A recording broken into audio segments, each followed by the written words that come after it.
If you are a B2B service-based business owner and you are looking to gain more clients, create more impact and more revenue in your business, tune in to Amplify Your Marketing Message with Campbell Rapin.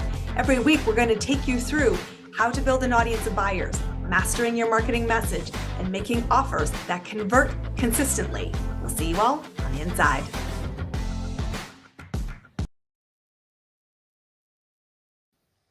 Welcome back, everybody. So often when I bring up the word selling and sales, we have this awful, cringy reaction. I don't want to do that.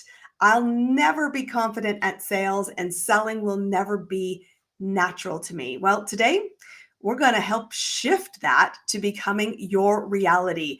I'm super excited to introduce a guest to you today. Ursula Mentjes is an incredible business owner, fantastic representation of selling with people, focused, and tech. And she's going to be talking with us today. Ursula, welcome to our community. Super excited to have you here.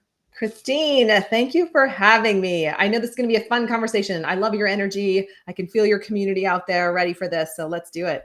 We are 100% ready for this. And I want to start with the first gigantic elephant in the room, because I always ask the question, like, are you managing or avoiding sales in your business? And most people go, oh, God, can I do anything in my business but sell? Why is that? Why do we really have this massive aversion to sales conversations? Yeah, well, often I hear from business owners that they will do anything to avoid feeling pushy in the sales process. The number one limiting belief that I'm constantly working with clients on is I don't want to be pushy. And underneath that is our desire as humans to be liked. We want to be liked. We don't want to be thrown out of the community, right? So to speak, we want to be part of it. And we think if we take someone through an entire sales conversation, it's going to feel pushy. It's going to feel awkward. And so one of the things that you can do is just notice where you stop in the sales conversation. Some people stop at the beginning, right? Christine's like, I'm going to outsource all of it. I'm just going to have my assistant sell. They're going to book everything and it's done. Other people, they get stuck somewhere in the middle. Like, an objection comes up and it's like, okay, Christine, well, just call me if you decide that you want to do this or whatever. And then some people get stuck at the end when it comes time to ask for the money. And one of the things I want to say is let's just normalize this. We're not taught how to sell. We don't learn how to sell in kindergarten and fifth grade. You could go to Harvard University and not have a class specifically on sales. You can have it on marketing all day long, but not on selling. So it's not your fault. It's interesting and absolutely true. And it's interesting as someone who spent a career both in marketing and sales and in ops, everybody would be valued and more sought after as an employee, as a business owner, as a peer, as a leader, if you learned the role of influence. And I think it's interesting you talk about this journey of there's so many ways we can quit the field. And quitting the field doesn't serve our business. Yeah. Say a little bit more about that. What's your question? Yeah, well, I want to talk about this idea first and foremost. Holding the tension and recognizing that while we're not taught this skill, that's true. Mm-hmm. But staying in the gap of not learning the skill is the reason you will always go, I think I have an expensive hobby. So how do we step in when we haven't been gifted it? Yeah.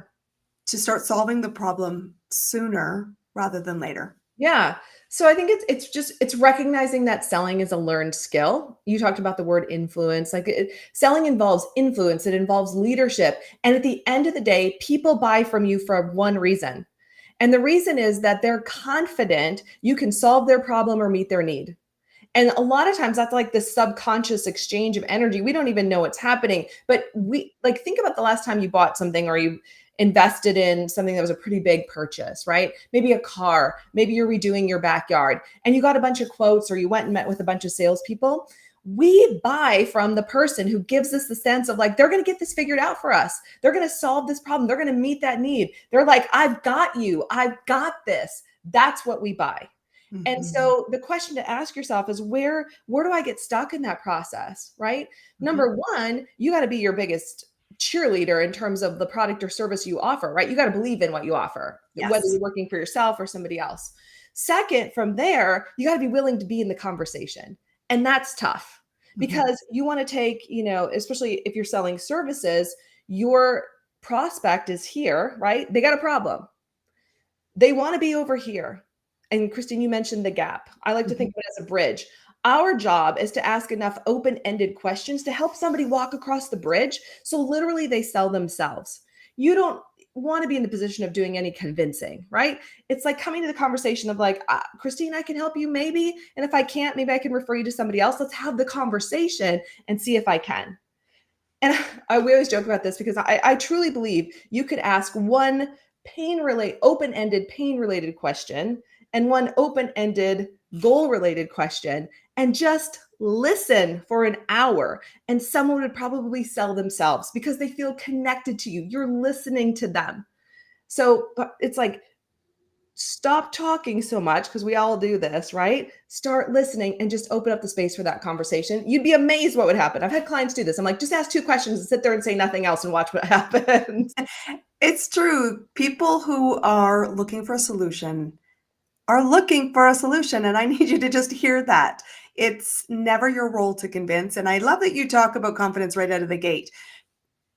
When you are getting your mind around, my job as a business owner is to find clients, to make offers, and to get to the decision, you need to recognize, you need to receive the gift that you're going to borrow my confidence until you can establish your own. And that's a big piece of the puzzle. This is an exchange, not a bullying conversation. I think we're well past that. And certainly I would anticipate the 99% of our majority audience is like, I want this to feel good. And I said, it feels good when we borrow confidence, when we gift confidence, when we work together to say, if it's a solution, let's make a match. And you have some real great ideas around the psychology of a successful conversation because it is a journey. And you've talked about there's many places in that journey we can abandon ship, run away, and Yes. learn from the experience of that and regroup, because the good thing is you will have another opportunity to have a sales conversation. But what's happening right now in the world of psychology and selling? I don't know if it's shifted that much. The first book I ever read was Brian Tracy's book called The Psychology of Selling. That's when I first started my sales career, and that was a game changer for me. I had an undergrad degree in psychology. Eventually, I got a master's degree in psychology, and it it kept reiterating the same thing, Christine. And I know you know this, and I know your listeners know this as well, that when we make a connection with someone, they feel it. When they feel like we actually care and we want to make a difference and we want to solve a problem or meet a need, they feel it. So the Mhm. psychology is like, as you mentioned, that belief change, like that belief exchange. It's the second the prospect really starts to get one, that you care, you're not running for the hills, you care, you actually want to make a difference. So you do need to care. And second, you can actually solve their problem. And third, when you can show them examples of other humans and business owners who you've solved problems for, all of a sudden, like they're there. They're there. And and so I think we can overcomplicate it. I I remember, I don't know about you, but back in the day, I read so many books on sales and selling, and I had all these fancy sales scripts until one day I burned them up and I threw them out, because what I realized is that people just wanted to have a conversation. They wanted to have an authentic conversation. If you talk about where we are today, I feel like more than ever, it's about transparency and authentic conversations. Times have changed, right? Like, just be honest, be honest about, like, how can I help you? And if Mhm. I can help you, I want to. And if I can't, and I said this before because I think this is so important to get in the mindset and the psychology of yourself, is like, if I can help you, I will. If I can't, I can refer you to somebody else, and that takes the pressure off you. Mhm. Because truly, Christine, it is a disservice for you not to offer your products and services to the world. Yeah. It is just a disservice for me not to offer the products and my products and services to the world. And for every listener, it's a disservice for you not to do that, because you're holding someone back. And that's what I think about. I remember one of my mentors said, Ursula, you can be nervous about selling, or you can remember that this is not about you. This is about the people Such good you advice. are here to serve. Get out of the way. I think it's golden advice, and it's obviously shaped the success that you've had. And when we realize how simple it can be, conversation, human to human, and in that conversation, our goal in selling is to reach a decision. And that Yeah. decision could be, yes, I'm in the place where my services are a good fit. And we've ascertained that through the open-ended questions you're suggesting we really lean into, and the 2 years that we spend a lot of time focusing on hearing what's being said and hearing the gap. Or we still add value by thinking, how can we serve you? Yeah. Yeah, So absolutely. simple. Yeah, so simple. So simple, and yet at times so hard, because our subconscious mind says, stay safe, stay in your comfort zone, stay right where you are. Don't have that scary conversation, right? You don't want to be, thrown out. You don't want to be disliked. Like I totally get that. And I don't want to minimize it, because all of that comes up. So the question is, can your desire to help your prospects be greater than your fear of not being liked or of being rejected? And that's a really big question to ask yourself. Yeah. Well, and it's a fundamental question of, do I want to be at the table? Yeah. Right. And that's a whole question about business, guys. I'm going to ask it because you're here. Ask yourself if I'm willing to do this, because it is something you may never be gleefully clicking your red shoes to go skip to your office to go create. But your goal is to say, this is what's required to get to the other side, which is being witness and leading somebody to their own transformation. And that's where you say, it's not about you. It's about being in service of someone else. And the psychology is, people will do business with people they trust. And I've got a client of mine that we talk about the know, like, trust. And she's like, it's not a triad, it's a quadrant. Ooh. Caring is the quadrant that's missing. Yeah. And Yes, in this totally. digital age, caring is a superpower. And people are like, well, it's exhausting to care. I said, you're not caring for 8 billion people on the planet. Why are you here? You're trying to find your 10, 30 clients that you're going to serve. And if you don't want to care, I'm also going to say, why are you at the table? Right. Yeah. It's funny. We have a program called the CEO table. We talk about that all the time, what it means to be at the table, because as business owners, we do things that most of the world would never do. Most of the other humans on the planet, they don't want to do the things we do. They don't want to sell. They don't want to have to run a business. They don't want to have to be responsible for all these pieces. So you're doing something that most people don't want to do. And having a business is the biggest self-development course you'll ever go through in your life, because it's going to challenge everything, right? It's going to challenge every belief you've had about yourself. It's going to challenge your past. It's going to challenge it challenges everything. And when you realize that doesn't end, and you just get to keep evolving. You get to keep growing, and there must be a reason that you're in this business, or you wouldn't be doing it. You are always a work in progress. You are always on the personal development journey, and you're always in exchange of energy with other people. Like, business in its very nature is a business intersection point. And so when we're exploring possible fit, how do we transition successfully to the yes, no, and a decision made with confidence that doesn't feel creepy, doesn't feel persuasive or manipulative, but truly goes, yeah, we both feel good about this? Yeah, absolutely. I love that question. So, as we talked about before, moving someone through the sales conversation can be as simple as asking, some open-ended questions. And for example, I want to understand what's not working right now. What's your pain? So you can even ask, like, if it's a business, in my world, business coaching, it's like, I like threes. What are your top 3 biggest business challenges right now? That's what I want to know about. I want to understand that. And then I also want to understand, 12 months from now, Christine, where would you like to be in your business?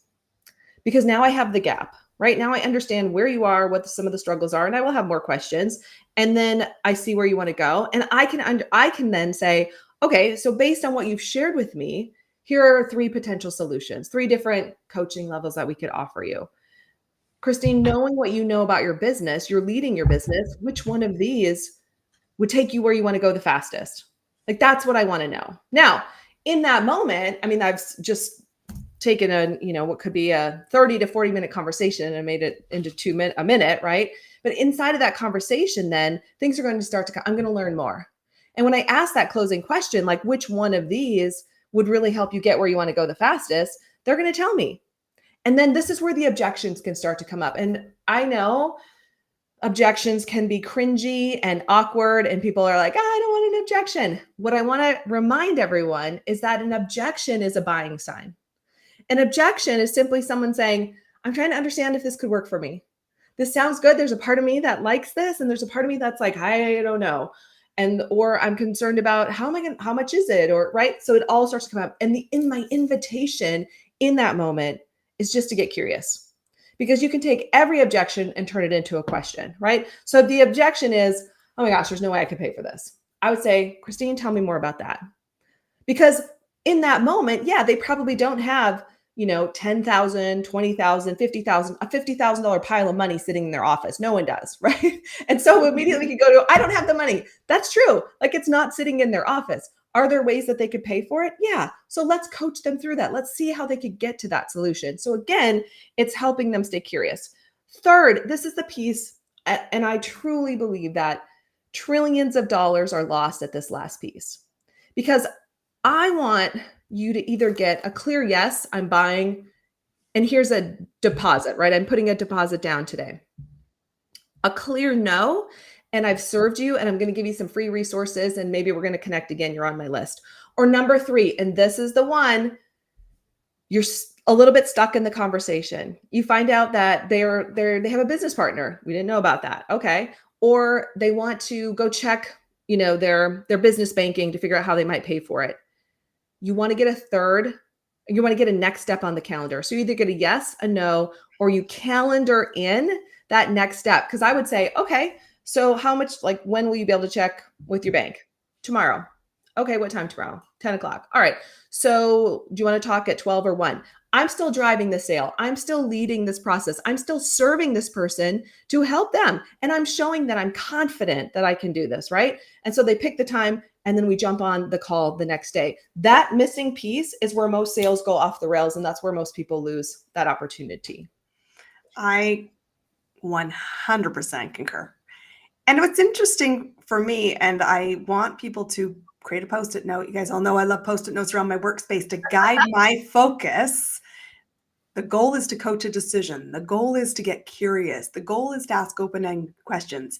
And here's the thing, all of you heard the disruption, might have missed you. I don't want it to.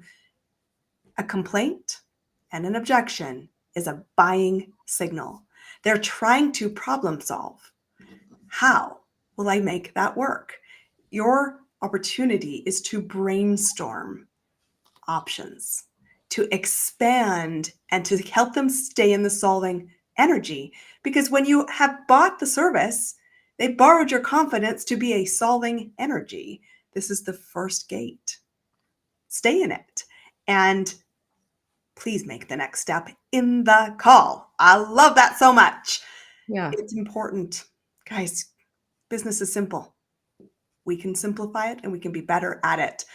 I want to ask you, because I ask all my guests this, what's working for you right now to find buyers, to get more sales conversations, and to find the right people who are ready to say yes for your business? Christine, I am obsessed with AI, specifically ChatGPT. I'm in another realm with that now. We are using it so much that we created a course called How to Double Your Sales Using AI, which has been super fun. And we are developing not only lots of custom GPTs, but we're using agents in our sales process now. And they're driving sales. They're interactive. They're amazing. It's phenomenal. So we're just using AI to be creative. And I see a lot of people kind of pushing away on AI, and that scares me a little bit for people, because I'm inviting business owners to embrace it from the perspective of, how can AI help me double my revenue this year? I love that. Well, guys, you definitely want to go check out that, because I know AI is a possible option and you are winning with it. So go find out with someone who's winning with a strategy. Get curious. How do people find you? Yes, ursulainc.co. And I'm also Ursula Mentjes on Instagram, Facebook, LinkedIn. Where else are we? TikTok. I always forget about TikTok. All the places. Ursula Mentjes. I'm easy to find because there's not. I haven't found another Ursula Mentjes in the world yet. You're an original, breaking the mold and helping us here today figure out how do we get to yes with ease and confidence. And guys, I think you've got a winning ticket. Go find Ursula. Ursula, thank you for being our guest today. It is time to amplify your marketing message and win. Thanks for being here.